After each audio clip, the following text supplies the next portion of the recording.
Orang harus paham ini. Assalamualaikum warahmatullahi wabarakatuh. Warganet yang berbahagia, kita bersyukur hidup di Indonesia sebagai negara yang merdeka, sebagai tanah air kita.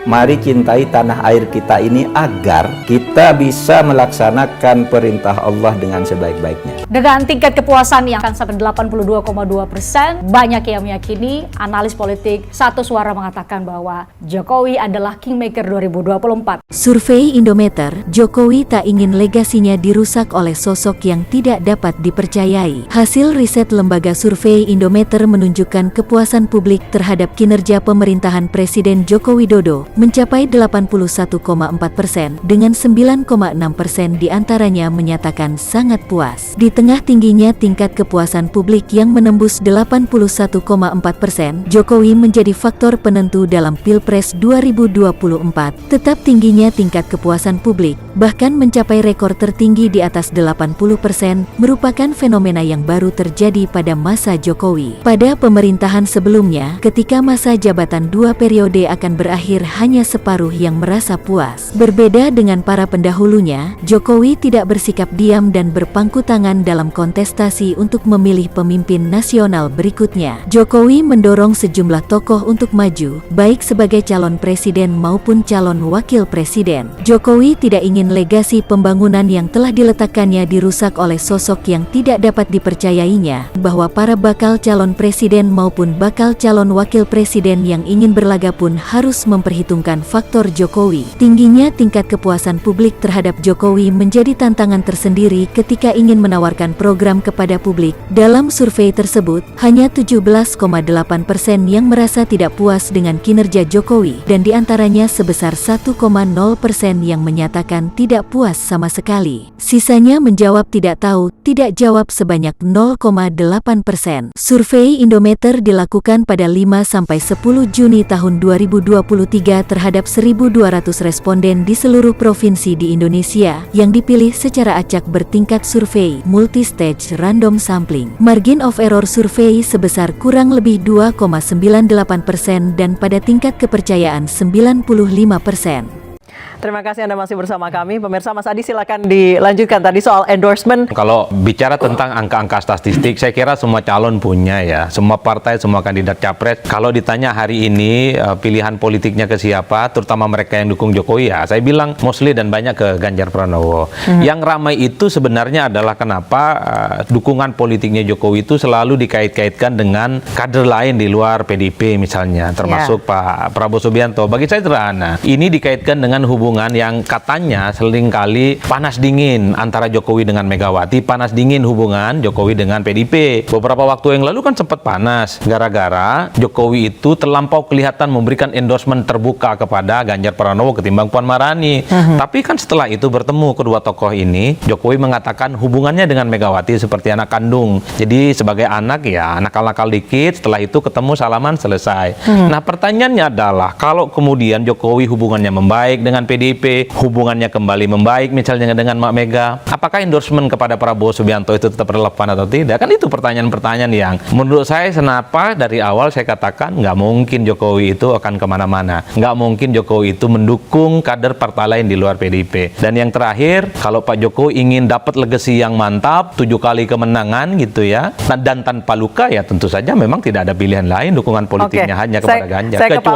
Kecuali kemenangan Jokowi yang 7 kali gitu ya di Solo, kemudian gubernur dan presiden termasuk anak mantunya, kalau ingin meninggalkan luka, Pak Jokowi bisa mendukung siapapun. Baik, Pak Wihadi silakan ditanggapi langsung.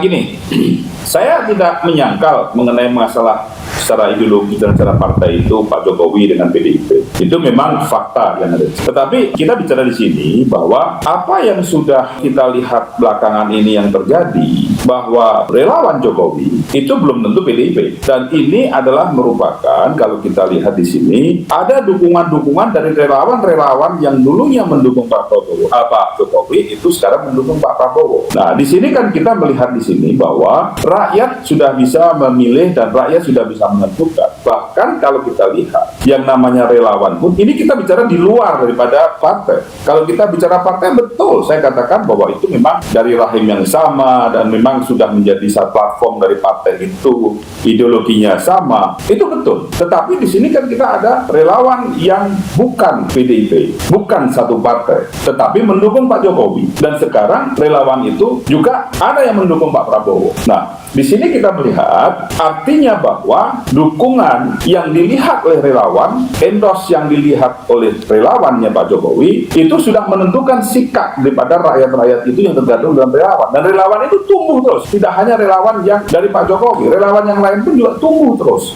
Baik. Yang merupakan juga MUI. Ini saya kira jelas apa yang disampaikan itu kita tidak mungkirin kalau kita bicara partai. Kepartaian iya, ya kan? Kepartaian iya. Tetapi kalau kita bicara mengenai masalah pilihan rakyat dan kita melihat apa yang dipertontonkan oleh Pak Jokowi dan Pak Prabowo, dan itu sudah membuat rakyat tahu secara gesturnya dan kemudian secara event dan pekerjaan dan segala macam, itu kita sudah bisa melihat. Baik.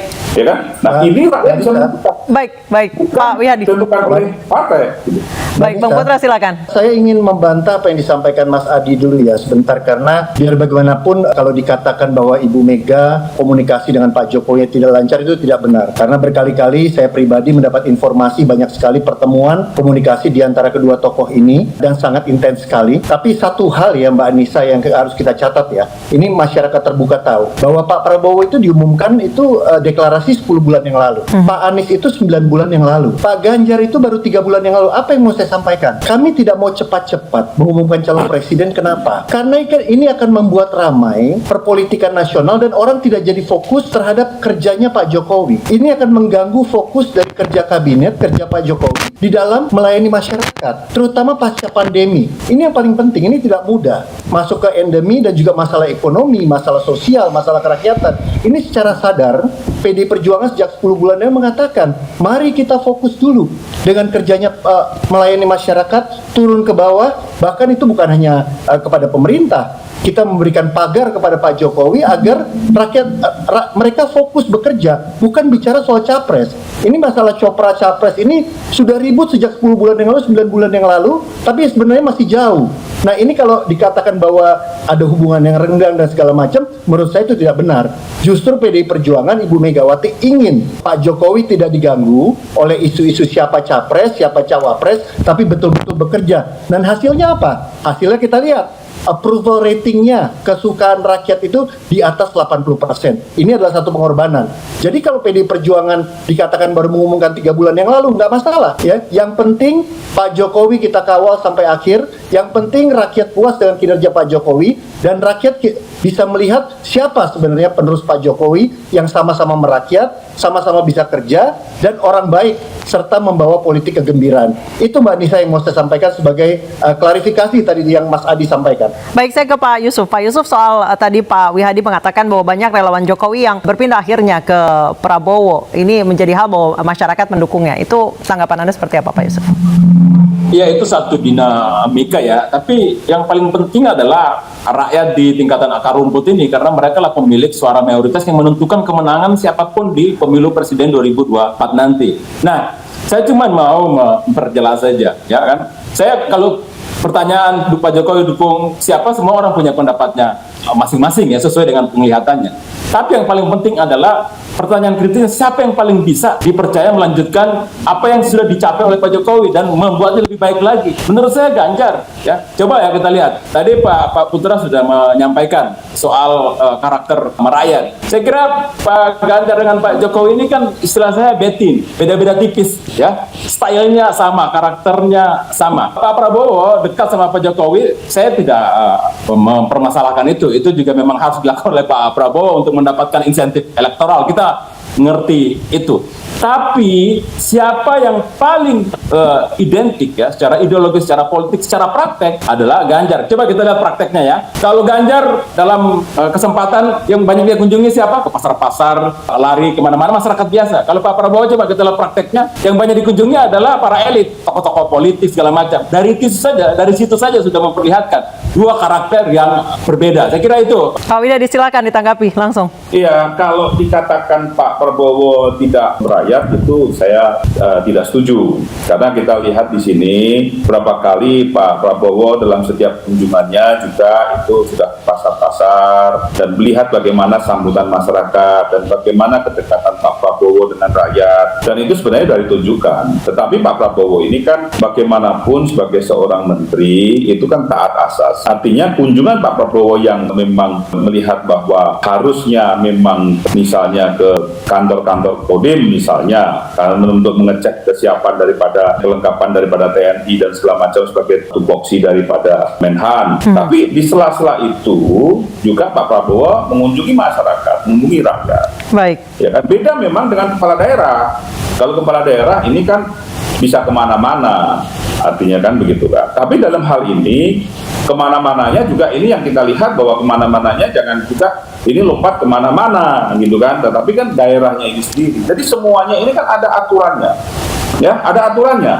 Ada aturannya yang mesti harus dilaksanakan. Baik. Nah, jelas ini sebagai ketua Baik. partai dan sebagai Menhan juga jelas bahwa kunjungan Menhan tidak jangan di-shoot bahwa kunjungan ke Menhan itu merupakan kunjungan yang tidak merakyat, Bu. Itu kunjungan Menhan kok. Baik. Kalau pas dia sebagai ketua partai beda lagi. Ya kan, ke masyarakat di bawah dan sambutan juga Pak Prabowo bagaimana Baik. ketulusan Pak Prabowo itu kita lihat gitu kan. Jadi tidak hanya di kamera saja, tapi Baik. ketulusannya itu kita lihat ya kan, bagaimana mereka Pak Prabowo Baik. memeluk daripada anak dan segala macam. Baik, saya ke Mas Adi, silakan langsung saya Mas Adi. Karena waktu kita sudah sangat mepet. Ya, saya singkat saja Mbak Anissa. The end of the day-nya, saya termasuk orang yang meyakini bahwa di tikungan akhir, pada akhirnya Jokowi itu tidak akan kemana-mana, akan kembali kepada rumah besarnya yang sejak awal di mana Jokowi tumbuh besar dan mengantarkan Jokowi bisa sampai presiden saat ini, yaitu PDIP Perjuangan, bukan yang lainnya. Saya kira di situ poinnya, nggak ada yang lain. Baik. Karena sebagus apapun argumen-argumen, ada angka-angka statistik, pakai pendekatan misalnya pandangan-pandangan orang awam, pastinya menuai pro dan kontra. Karena saya selalu katakan sejak awal, kalau kita bicara angka-angka statistik, pemilih Jokowi adalah mereka yang migrasi sebagai pemilihnya Ganjar Pranowo. Kan itu yang Baik. selalu saya ulang. Makanya saya bilang perdebatan ini mestinya tidak diulang. Ini case close dan sebenarnya sudah tidak Baik. ada perdebatan apapun. Semoga Allah senantiasa menuntun kita di jalan yang diridhoinya. Aku qouli hadza, astaghfirullah li wa lakum. Wassalamualaikum warahmatullahi wabarakatuh. Terima kasih.